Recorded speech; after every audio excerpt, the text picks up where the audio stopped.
Sejak beberapa bulan yang lalu, ada pertanyaan berdasarkan tulisan seseorang yang merasa telah membuktikan bahwa nasab habaib dari jalur Abdullah atau yang biasa disebut Ubaidillah bin Ahmad al-Muhajir terputus dari Rasulullah Shallallahu Alaihi Wasallam. Beneran gak sih? Diambil dari Risalah Ahlul Bait dan Nasab Alawi yang dirilis oleh Rabithah Alawiyah. Bisa didownload di website Rabithah Alawiyah di www.rabithahalawiyah.org. Penuduh mendasari pernyataannya dari setidaknya dua kitab yang dijadikan hujjah, yakni Syajaratul Mubarakah yang diklaim karya Imam Fakhrur Razi dan Tahdzibul Ansab karya Al-Ubaidili.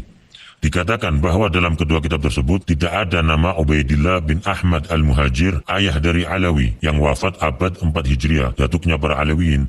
Bahkan dikatakan bahwa kemungkinan nama Ubaidillah adalah fiktif yang diada-adakan. Wow, yuk bedah satu-satu.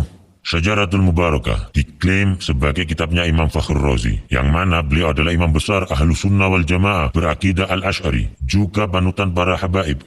Tapi janggalnya, kitab tersebut tidak pernah tercatat dalam sejarah sebagai kitab beliau. Kok bisa? Di dalam kitab-kitab ulama besar Ahlus Sunnah yang sangat mengenal Imam Fakhrur Razi secara detail, tidak ada yang menyebutkan kitab tersebut sebagai karya tulis beliau, seperti Az-Zirikli dalam Al-Alam, Al-Hamawi dalam Mu'jam Udaba, dan Ibnu Khalikan dalam Wafiyatul A'yan.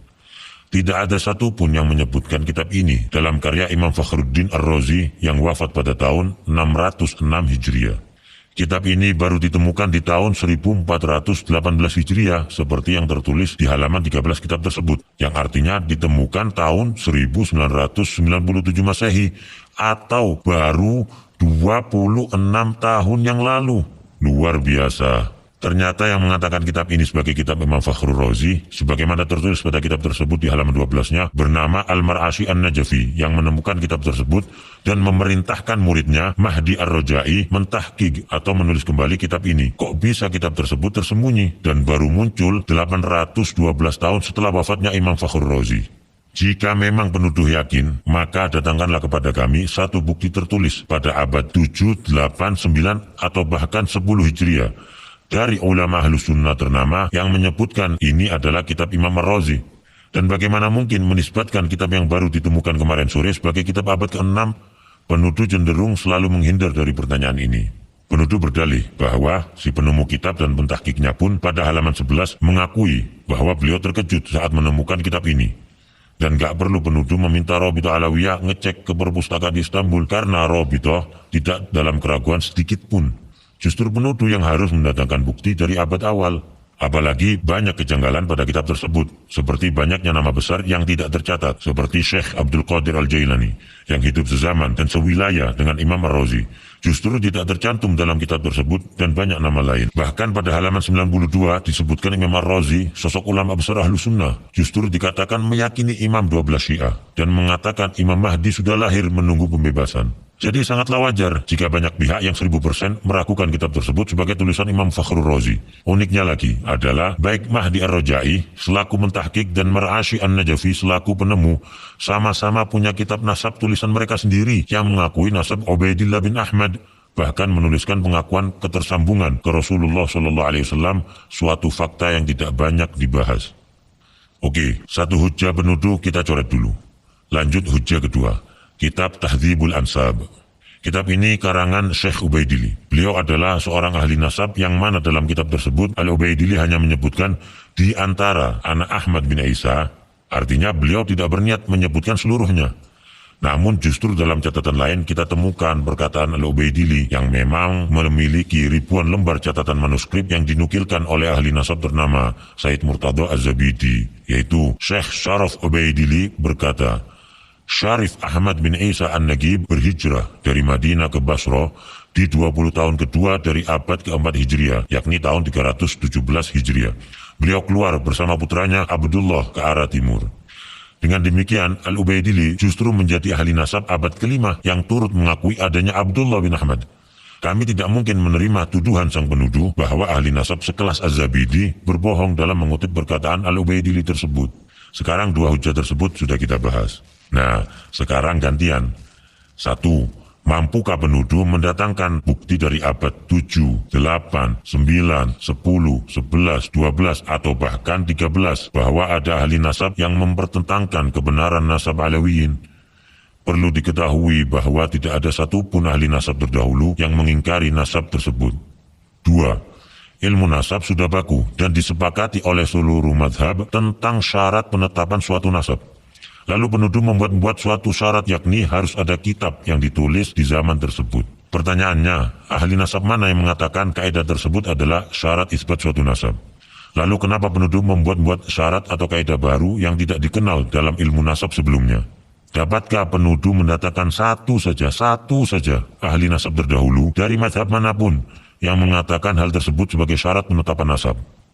Pertanyaan-pertanyaan tersebut dihindari oleh penuduh yang lalu berusaha beralih ke pembahasan lain.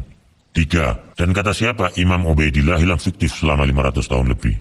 Jika mau sabar dalam mempelajari, nasab tersebut disebutkan oleh catatan nasab dari kalangan Alawiyin.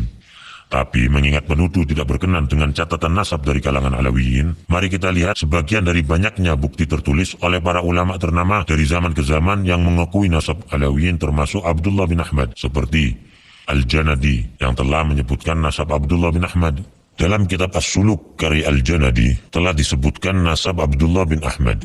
Lalu penuduh hendak mengecoh dengan mengatakan Abdullah yang di kitab dan Ubaidillah adalah orang yang berbeda. Oke, nggak apa-apa. Maka siapakah Abdullah yang dimaksudkan oleh penuduh? Sebutkan bukti sejarah, makamnya di mana. Juga sebutkan keturunan Abdullah yang dimaksudkan penuduh hingga lokasi mereka saat ini. Termasuk juga siapa Abul Hasan Ali bin Jadid yang disebutkan oleh Al-Janadi tersebut, disertai bukti-bukti sejarahnya. Ditambah lagi statement menggelitik seperti Ba'alawi yang tercatat pada kitab terdahulu berbeda dengan Ba'alawi yang sekarang. Maka datangkanlah bukti sejarah bahwa ada kabilah lain di Hadramut yang juga disebut Ba'alawi. Dan ada kelompok lain yang nasabnya seperti disebutkan Al-Janadi dan lainnya, disertai lokasi makamnya, sejarahnya, juga data keturunannya.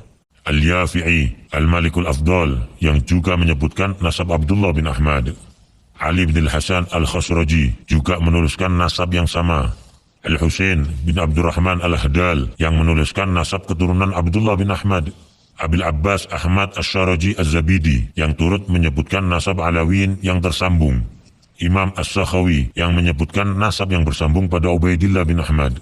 Imam Ibnu Hajar Al-Haytami, ulama besar yang juga ahli nasab yang turut menyebutkan sanadnya bersambung ke Ubaidillah bin Ahmad. Al-Ayashi yang menyebutkan nasab yang bersambung hingga Ubaidillah bin Ahmad. Syekh Al-Muhibbi dalam kitabnya Khulasatul Athar menuturkan keluarga Ba'alawi dinisbatkan kepada Alwi. Alwi ini adalah putra Ubaidillah bin Ahmad bin Isa. Beliau adalah sosok yang menjadi muara berkumpulnya nasab mereka. Nasab mereka telah disepakati oleh para ulama ahli tahqiq dan telah diperhatikan untuk dijelaskan oleh banyak ulama. Lalu Syekh Yusuf An-Nabhani, seorang mufti besar dan guru dari para ulama Ahlus Sunnah wal Jamaah, guru dari Hadratus Syekh Hashim Ash'ari, menjelaskan dalam mukaddimah kitabnya Riyadul Jannah, sesungguhnya para sada al-Ba'alawi telah disepakati oleh umat Nabi Muhammad SAW di sepanjang masa dan di setiap tempat, bahwa mereka termasuk Ahlul Bait yang paling sahih nasabnya, paling kokoh kemuliaannya, dan paling banyak ilmu, amal, keutamaan, serta adabnya. Hadratus Syekh Hashim Ash'ari bahkan mencantumkan Al-Habib Ahmad bin Abdullah As-Segaf yang merupakan salah satu pendiri Rabidah Alawiyah dalam Qanun Asasi saat pendirian Nahdlatul Ulama. Kita tentu tidak merasa perlu meyakinkan penuduh untuk mempercayai dan menghargai para ulama-ulama tersebut, karena mereka semua bagai matahari di siang hari yang dikenal luas kejujuran dan keilmuannya. Tidak mungkin para ulama-ulama besar tersebut sengaja berbohong bersama-sama dan tidak berusaha memastikan informasi yang mereka sampaikan, apalagi Rasulullah SAW menyampaikan ancaman neraka bagi yang berbohong atas nasab. Sejarah Alawiyin telah jelas, disertai lokasi makam dan tempat bersejarah mereka yang terjaga hingga kini. Dapatkah penuduh sebutkan satu saja ulama atau ahli nasab terdahulu di Hadramut yang menafikan bukti-bukti sejarah tersebut? Lalu apakah catatan nasab Rabidah Alawiyah diakui ahli nasab dan Naqabah internasional? Tentunya tidak hanya sekedar surat dengan cap dan tanda tangan. Hubungan dengan ahli nasab dan Naqabah di Yaman terjalin dengan baik. Naqabah Mesir yang beberapa kali berkunjung ke Rabidah Alawiyah. Naqabah Al-Idrisi Al-Hasani Libya yang memiliki hubungan baik dengan Rabidah Alawiyah. Syekh Dr. Muhammad Asy-Syuhumi Al-Idrisi bahkan mengatakan, bisa saya katakan bahwa paling bagusnya Rabithah dari semua Rabithah yang mencatat garis keturunan anak cucu Nabi Muhammad SAW, yang paling bagus adalah Rabithah yang ada di Indonesia, yang paling teratur dan paling memiliki kesemangatan untuk memperbaiki, termasuk adanya takrir pengakuan nasab Alawiyin oleh Imam Yaman, Yahya Hamiduddin, juga takrir di Hijaz yang terdapat dalam tulisan Syarif Ibrahim bin Mansur Al-Amir. Bahkan Alawiyin beberapa kali dipercaya menjadi pimpinan Naqabatul Ashraf di Hijaz, Makkah dan Madinah hingga masa pemerintahan Utsmani. Alawiyin tidak sedikit pun ditolak atau diragukan untuk memimpin para keturunan Rasulullah di Hijaz atau di Yaman oleh para ulama besar setempat dan para keturunan lainnya. Salah satunya yaitu Al-Habib Alwi bin Ahmad As-Siggaf, mufti madhab Syafi'i di kota Mekkah pada zamannya, dan pengarang kitab Tarsyihul Mustafidin, salah satu kitab fikih rujukan para ulama dunia termasuk di Nusantara. Lalu penuduh rajin sebut tes DNA sebagai solusi. Mungkin informasi tentang fatwa larangan menggunakan tes DNA untuk nasab yang jauh belum sampai kepada penuduh, yakni Lembaga Internasional Rabithah Alam Islami di Hijaz, Darul Ifta Qatar, dan Darul Ifta Mesir yang telah memberikan fatwa melarang isbat nasab jauh melalui tes DNA. Atau menuduh jumlah keturunan ke-38 sampai 44 sebagai tidak logis. Maka penuduh perlu melihat jumlah keturunan dari jalur keturunan Rasulullah lainnya selain Alawiyin, yang ternyata juga di range yang sama. Karena coba-coba hitung pakai kalkulator, ternyata justru beresiko malah jadi menafikan adanya keturunan Rasulullah SAW. Bukti bahwa nasab tersebut sudah memenuhi syarat syuhra wal istifadhah juga tidak terbantahkan dengan tidak adanya penolakan dari abad ke abad. Juga diakui oleh para ulama besar dan ahli nasab dari masa ke masa. Tidak disebutkannya sebuah nama pada suatu kitab nasab tidak dapat diartikan orang tersebut tidak ada atau bahkan fiktif, karena terdapat ulama dan ahli nasab thiqah lainnya yang menulis dan menambahkan.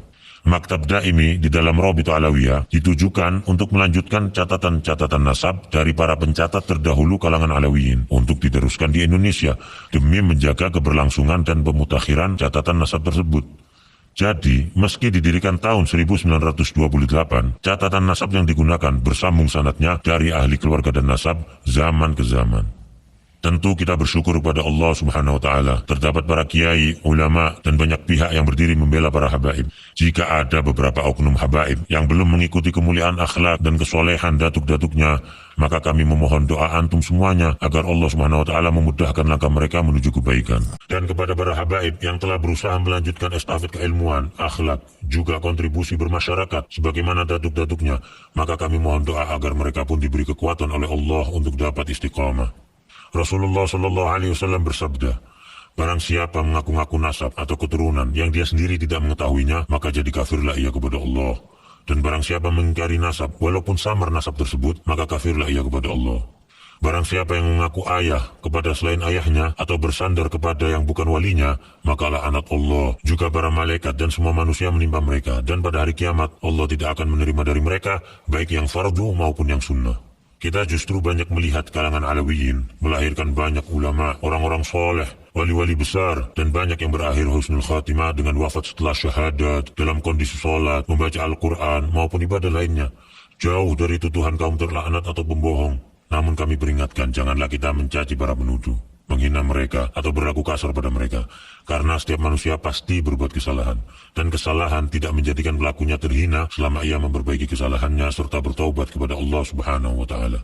Semoga Allah Subhanahu wa Ta'ala memberikan taufik dan hidayah bagi kita semua. Dan semoga umat ini dipenuhi rasa saling menghargai, menghormati, dan saling mencintai karena Allah Subhanahu wa Ta'ala.